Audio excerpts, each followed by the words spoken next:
بسم اللہ الرحمن الرحیم۔ اللہ تعالیٰ ہر سال روزے کے ذریعے پورے ایک مہینے تک مسلمان کے ایمان کو لگاتار آزمائش میں ڈالتا ہے،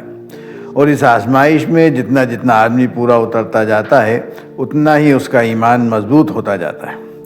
یہ مانو آزمائش ہی کی آزمائش ہے اور ٹریننگ کی ٹریننگ۔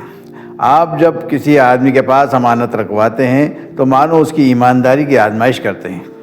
اگر وہ اس آزمائش میں پورا اترے اور امانت میں خیانت نہ کرے تو اس کے اندر امانتوں کا بوجھ سنبھالنے کی اور زیادہ طاقت پیدا ہو جاتی ہے اور وہ زیادہ امانت دار بنتا چلا جاتا ہے۔ اسی طرح اللہ تعالیٰ بھی لگاتار ایک مہینے تک روزانہ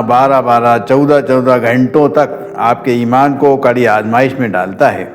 اور جب اس آزمائش میں آپ پورے اترتے ہیں تو آپ کے اندر اس بات کی اور زیادہ قابلیت پیدا ہونے لگتی ہے کہ اللہ سے ڈر کر دوسرے گناہوں سے بھی پرہیز کریں۔ اللہ تعالیٰ کو عالم الغیب جان کر چوری چھپے بھی اس کے قانون کو توڑنے سے بچیں،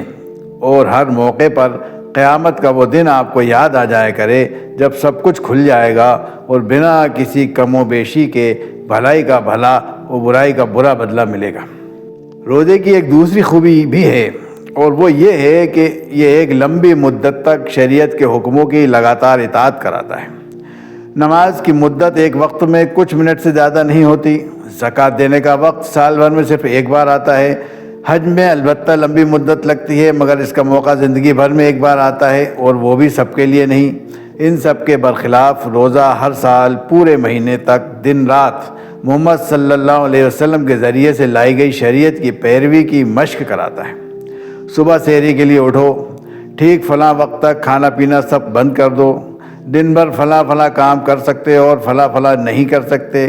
شام کو ٹھیک فلاں وقت پر افطار کرو، پھر کھانا کھا کر آرام کر لو، پھر تراویح کے لیے دوڑو۔ اس طرح ہر سال پورے مہینے بھر صبح سے شام تک اور شام سے صبح تک مسلمان کو لگاتار فوجی سپاہیوں کی طرح پورے قاعدے اور قانون میں باندھ کر رکھا جاتا ہے،